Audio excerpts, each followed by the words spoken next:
اللہ تعالیٰ نے سال کے مہینوں میں سے 4 مہینے رجب، شعبان، رمضان اور محرم برگزیدہ فرمائے۔ شعبان المعظم کا مہینہ بڑی برکتوں اور رحمتوں والا ہے۔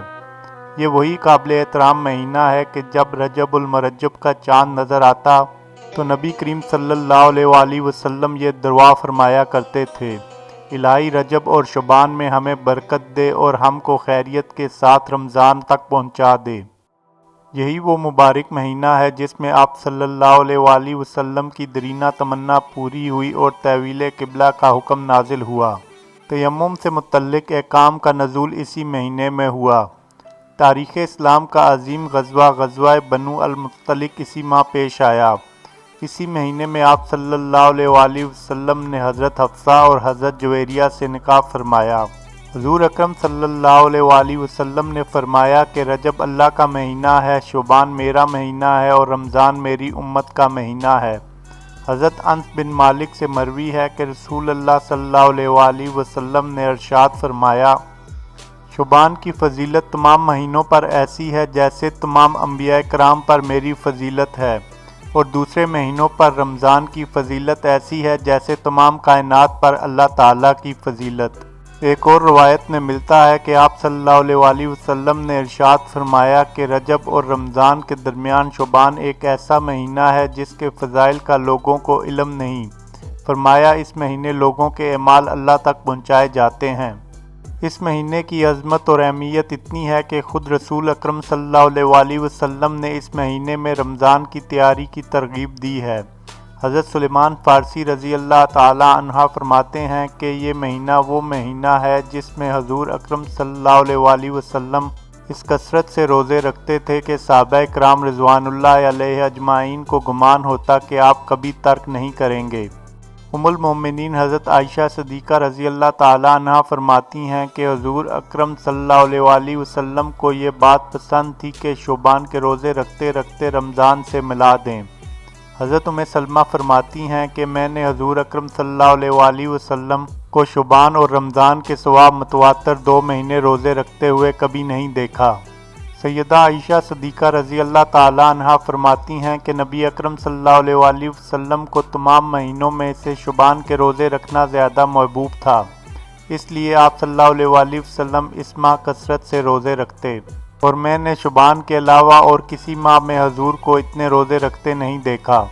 حضرت اسامہ رضی اللہ تعالی عنہ کی روایت ہے کہ میں نے عرض کیا: یا رسول اللہ صلی اللہ علیہ وآلہ وسلم، میں نے آپ کو اس قدر روزے رکھتے نہیں دیکھا جس قدر آپ شعبان میں رکھتے ہیں۔ آپ نے فرمایا: یہ وہ مہینہ ہے جس سے لوگ غافل ہیں، یہ رجب اور رمضان کے درمیان ہے۔ اس ماہ میں لوگوں کے اعمال رب کے حضور پیش کیے جاتے ہیں، اور میں نے یہ پسند کیا ہے کہ جب میرا عمل پیش کیا ہو تو میں روزے سے ہوں۔ حضرت صفوری رحمۃ اللہ علیہ فرماتے ہیں کہ رجب المرجب بیج بونے کا، شعبان المعظم آبپاشی کا اور رمضان المبارک فصل کاٹنے کا مہینہ ہے۔ لہٰذا جو رجب المرجب میں عبادت کا بیج نہیں بوتا اور شعبان المعظم میں آنسوؤں سے سیراب نہیں کرتا، وہ رمضان المبارک میں فصل رحمت کیوں کر کاٹ سکے گا؟ مزید فرماتے ہیں کہ رجب المرجب جسم کو، شعبان المعظم دل کو اور رمضان المبارک روح کو پاک کرتا ہے۔ حضرت سیدنا انس رضی اللہ تعالی عنہ فرماتے ہیں کہ ماہ شعبان کا چاند نظر آتے ہی صحابہ کرام تلاوت کلام میں مشغول ہو جاتے اور اپنے احوال کی زکوٰۃ نکالتے، حکام قیدیوں کو طلب کرتے، جس پر حد قائم کرنا ہوتی قائم کرتے، باقی مجرموں کو رہا کر دیتے، تاجر اپنے قرضے ادا کر دیتے اور دوسروں سے اپنے قرضے وصول بھی کرتے۔ نبی پاک صلی اللہ علیہ وآلہ وسلم نے فرمایا کہ جو کوئی مسلمان ماہ شعبان میں 3 روزے رکھے گا اور افطار کے وقت مجھ پر 3 بار درود پاک پڑھے گا، اس کے گناہ بخش دیے جائیں گے اور اس کی روزی میں برکت کی جائے گی، اور قیامت کے روز اللہ اسے جنتی اونٹنی پر سوار کرے گا، یہ اسی پر سوار ہو کر جنت جائے گا۔ اور جو کوئی شعبان کی پہلی اور آخری جمعرات کو روزہ رکھے گا تو اللہ کے ذمہ کرم پر ہے کہ وہ اس کو جنت میں داخل فرمائے۔ اس مہینے کی فضیلت کی بنیادی وجہ یہ ہے کہ اس ماہ مبارک میں وہ مبارک رات بھی آتی ہے جسے شب برات کے نام سے موسوم کیا جاتا ہے۔ امام بہقی شب الایمان میں حضرت عائشہ صدیقہ سے روایت فرماتے ہیں کہ حضور نبی کریم صلی اللہ علیہ وآلہ وسلم نے فرمایا: جبرائیل علیہ السلام میرے پاس آئے اور مجھے کہا، یہ رات 15ویں شعبان کی رات ہے اور اس رات اللہ تعالیٰ قبیلہ بنو کلب کی بکریوں کے بالوں کے برابر لوگوں کو جہنم کی آگ سے آزاد فرماتا ہے۔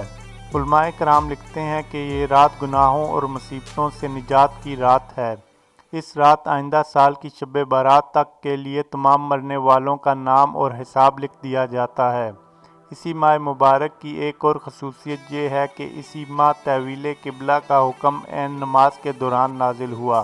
حضرت علی ابن ابی طالب سے روایت ہے کہ رسول اللہ صلی اللہ علیہ وسلم کا ارشاد ہے کہ جب نصف شعبان کی رات آ جائے تو تم اس رات میں قیام کیا کرو اور اس کے دن کا روزہ رکھا کرو۔ اس رات میں اللہ تعالیٰ سورج غروب ہونے سے طلوع فجر تک قریب کے آسمان پر نزول فرماتے ہیں اور ارشاد فرماتے ہیں کہ کیا ہے کوئی مجھ سے مغفرت طلب کرنے والا جس کی میں مغفرت کروں؟ کیا ہے کوئی مجھ سے رزق طلب کرنے والا اس کو میں رزق عطا کروں؟ کیا ہے کوئی کسی مصیبت یا بیماری میں مبتلا کہ میں اس کو عافیت عطا کروں؟ اللہ تعالیٰ برابر یہ آواز دیتے رہتے ہیں یہاں تک کہ سورج طلوع ہو جاتا ہے۔